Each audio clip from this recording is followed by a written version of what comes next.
Let's begin our exciting journey into the world of human relationships. I told my wife Emily that my seminar ended a day earlier, but I couldn't change my flight. It meant I would return on Tuesday evening. She complained that I would have to be absent for another night, but said she would be glad to see me nonetheless. I thought about it for about an hour. I realized I had been away from home a lot and that I needed to think more about my wife, with whom I had spent 17 years. I went to the airport and tried to make one of those attempts to make things right. I was almost ready to give up when I realized there was a flight to the airport near my hometown. The airport I usually use and prefer is about an hour's drive north from where I live. The other airport was almost 2 hours drive south, and I had never used it before. I checked and found that a flight to this airport was leaving in half an hour, so I approached the counter to inquire if I could buy a ticket. I was amazed at how easy everything turned out to be. Within an hour, I was in the air, and within 3, I was on the ground. I could rent a car and be home by midnight. Emily should find a way to express her joy at my early return. I mentally made a list of assumptions and smiled to myself. I decided not to call her and make my appearance a complete surprise. It was just before midnight when I pulled up to our driveway. The house was dark, and Emily's car was missing. I wondered about it as I carried my bag into the house and unpacked my things. Where could she be at this hour? I decided not to be surprised. I called her on her mobile. She picked up on the third ring. "Hello," she murmured. Her voice sounded sleepy. "Hey, Em. It's me. Just thought I'd call and see how you're doing," I lied. "I'm fine, but it's well past midnight, Ron, and I was asleep," she replied. "I'll be at the airport tomorrow at 6 to pick you up. Don't worry." I must confess I was puzzled and more than a little curious to learn that she was sleeping, but not at home. "Where are you?" "I tried calling our landline, but it just went to voicemail," I told her. "Where do you think I am, silly?" "I'm in bed. Our phone isn't working. A technician is coming over tomorrow to fix it." "A few people told me the same," she yawned. "Just call me on my mobile if you need to reach me." My head was spinning. Was she upstairs in bed? I had unpacked my suitcase there and didn't see her. It seemed unlikely. She was blatantly lying to me. But why? "Hey, I won't be on the flight at 6, so don't bother coming for me," I warned. "Looks like we'll have to stay a few more days. I'll call you when I know for sure the time and day of my return." "Oh, darling. I'll miss you so much. Come home as soon as possible," she murmured. "I couldn't wait to see you." "I'll be in touch, dear. Sorry for waking you up. Sleep tight and dream of me," I concluded. "Definitely," she promised. Did I hear her chuckle as she hung up? I dialed the home phone number, and it rang normally. I had thought about answering the call and having a brilliant conversation with myself, but I didn't have the energy for it. I went up to our room and searched under the bed and anywhere else a person could hide. "Ladies and gentlemen, Elvis has left the building." I'm in sales, not rocket science, but my nose worked well. I smelled something rotten. How clueless was I? Pretty clueless, that was my honest answer to myself. The next morning, I got up early and moved the rented car to the other side of the street. Around 7 o'clock, I saw Emily's car pulling up to the house. There was a man with her. I hid in the clutter closet in the foyer and kept the door slightly ajar. Emily unlocked the door, and they entered. "I just want to change and get ready for work," she said to him. "I'll grab some clothes for tomorrow so we don't have to come back here tomorrow morning. I'll be back in 10 minutes. "I'd help you, but then I'd have to fuck you again," he chuckled. "Then I'd have to fire you for being late." "I don't think you'd fire me," Emily retorted sharply. You enjoy having me work under you too much. Even your wife thinks I'm the perfect secretary. What would you tell her? So, this was Emily's new boss. Yet she had considered him insufferable and arrogant. I even wondered what she would do if she liked the guy. He'd only been with the company for a couple of weeks, if memory serves. Quite the fast worker. I told her you're her mother's age and weigh 100 kilograms, her boss laughed. Even if she sees you, I'll still have to fire you. Then he added, I told her I'll be looking for a little house for myself this week. Now it seems I won't be straying far from the hotel for a couple of days. Emily returned to the room and chuckled. She looked stunning, and Mr. Boss, was his name Joe? Grabbed her and kissed her slowly, wetly. I had the temptation to grab an umbrella from the shelf and shove it up his rear end. Why don't you spend tomorrow evening with me, right here? We can go out for dinner and be back by 8. Maybe when we return, you'll be lucky enough to see the little house after chatting with its owner, Emily suggested. If you're interested, I can give you a tour of all the rooms. Want such a tour? And what if your husband comes home early? The boss asked. Jeff, you're so nervous. She chuckled. His name was Jeff. Ron will call to let me know so I can meet him at the airport. He'll give me a day's notice, so if he doesn't call today, he won't be home tomorrow. That's good enough, Jeff said to her. I wouldn't want some jealous husband trying to kill me. Ron's a sweetheart, Emily replied. He'd probably offer you a beer and apologize for leading me into your arms. To me, he's just a wimp, Jeff suggested. My wife would rip my balls off. I'd have Ron's balls if he ever cheated on me.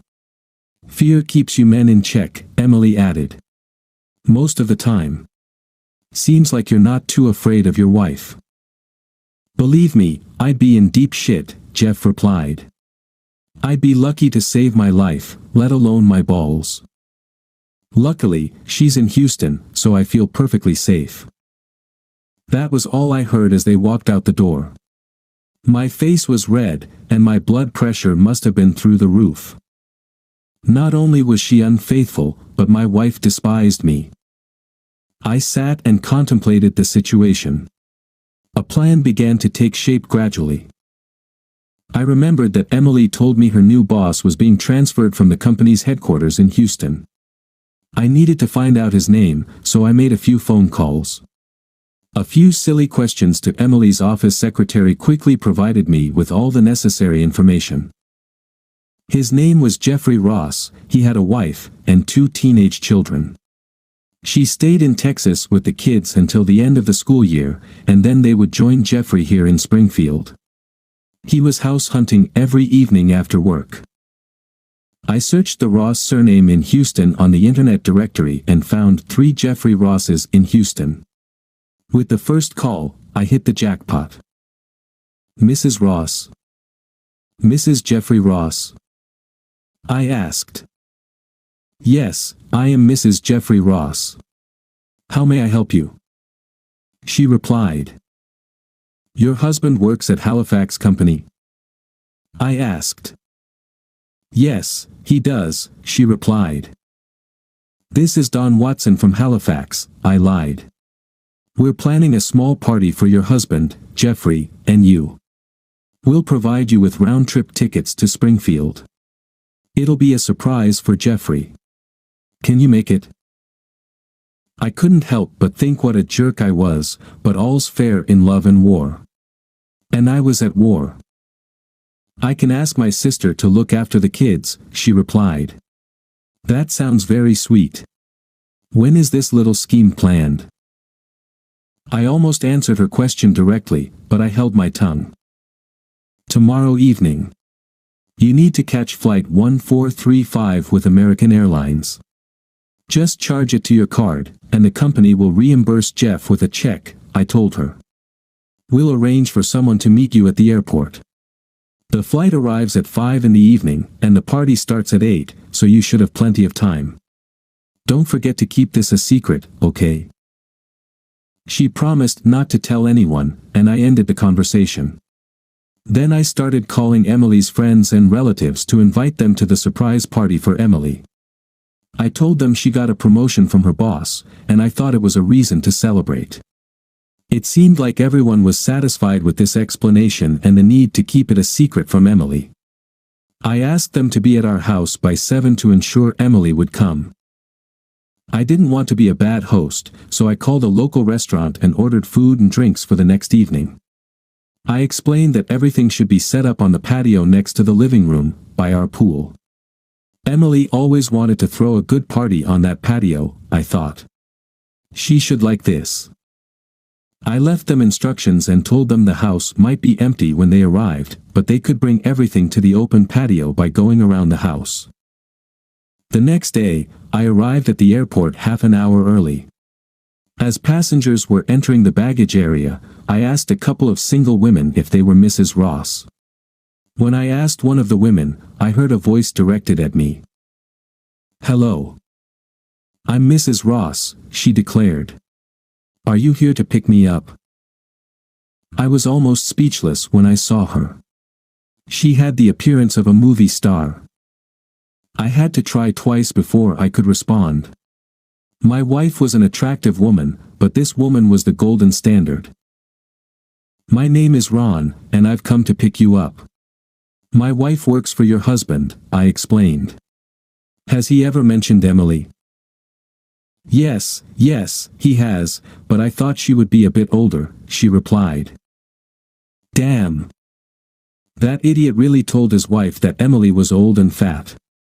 I had to think fast. She seemed a bit suspicious. I'm often told that I married an older and larger woman.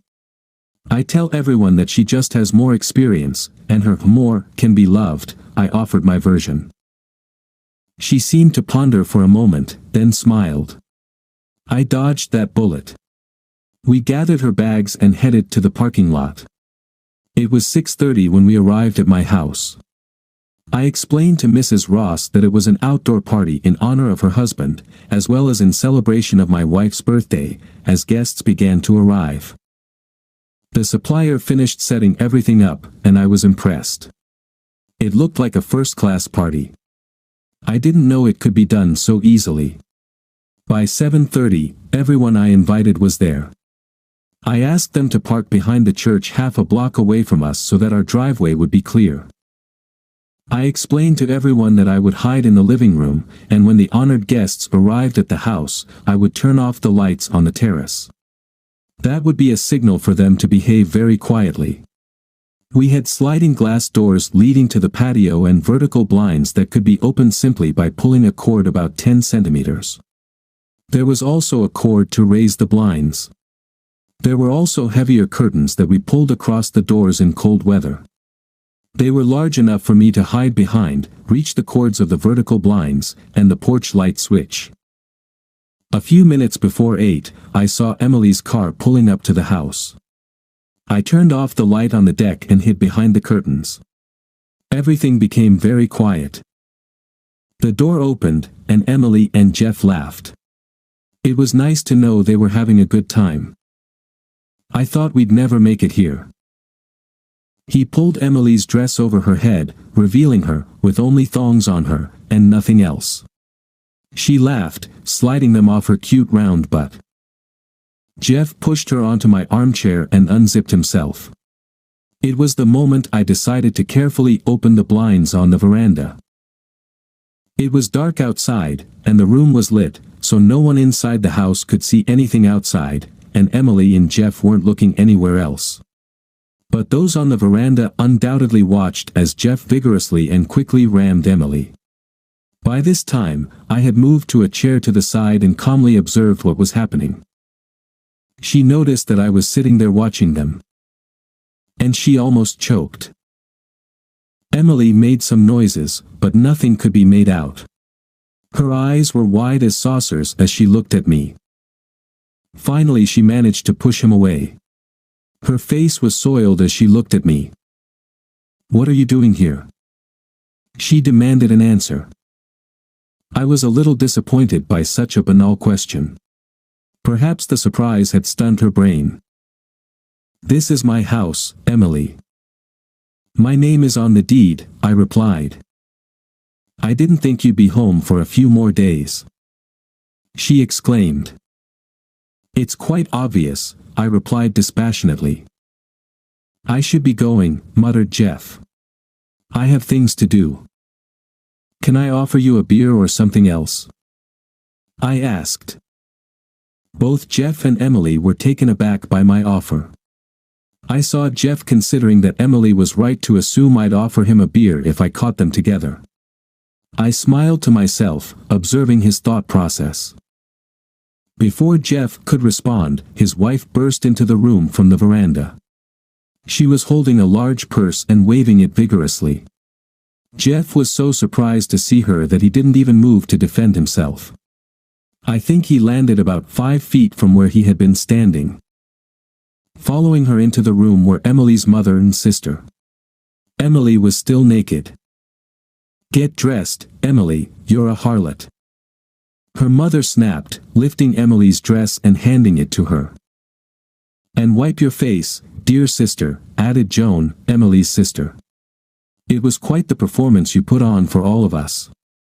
You should consider a career in movie." Emily was too stunned to speak. I turned on the lights on the veranda, and she saw about 20 more people watching her. I went out and started filling a plate with potato salad and chicken wings. Then I grabbed a beer from the fridge and went back into the house. I sat down to eat and watched as Jeff tried to sit down, and Emily struggled to regain her composure. I had to admit, it was all damn unpleasant. As I chewed on a chicken wing, it occurred to me that I didn't create this mess. Emily and Jeff had put themselves, and those who loved them, in such a complicated situation. Ultimately, it was better for everyone to know the truth. It was good to know what the crap was and move on. In the end, everything settled down. Emily's cousin drove Mrs. Ross to a motel. Another cousin helped Jeff to his car and drove him to the motel. Emily's mother asked her if she wanted to go with her, but Emily refused. "I know you're probably upset," her mother said to me. "And Emily really deserves a beating, but I think she's suffering enough as it is." Then they left. Emily disappeared into the bathroom, and I heard the shower running. I had never enjoyed beer and wings so much, sitting alone and recalling the events of the evening. Once or twice in a lifetime, the planets align perfectly, and the plan actually works. After I finished all of my salad and wings, I began to tidy up. Cleaning up after that crowd took quite a bit of time. I needed to wrap up the leftovers and put them in the fridge and freezer. It was already midnight and I sat down at the table with one last beer for the night and relaxed. Emily entered the room and sat across from me. "I hope you're happy. You did everything possible to ruin my life tonight," she complained. "Even my own family thinks of me as some worthless harlot. Is that what you wanted?" "Emily, why would they even start to think that? Did I do anything to give them that impression?" "Maybe it was you," I asked. "The only reason I can think of for such an opinion to form is when they catch you, boss, bent over our furniture. Does any sane person really think that's how harlot?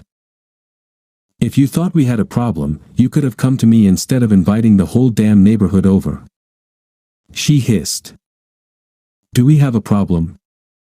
I smirked. "You mean if we had a problem, you'd discuss it with me before sleeping with some idiot?" "I never wanted to hurt you, Ron. I never thought you'd find out about any of this," Emily reasoned. "You're deliberately causing me pain. So inviting people over to my house for a little surprise party for my loving wife is worse than sleeping with someone outside of marriage?" I asked. "I don't think many would agree with that." Then she said what I had been waiting to hear for so long. "If you had been around more often, this would never have happened," Emily reasoned. "You didn't give me enough attention, and I fell for Jeff's trick. I was so lonely and vulnerable." I laughed heartily. She was such a foolish bitch. She was actually trying to blame me and make me apologize for bringing her into the arms of another man. I felt deep satisfaction as I closed the bedroom door behind me and locked it. My shackles were removed. I was emotionally free. And soon, I would be legally free too. I eagerly awaited my new life. As we conclude our journey into the world of human relationships, please remember to subscribe, like, and share our content.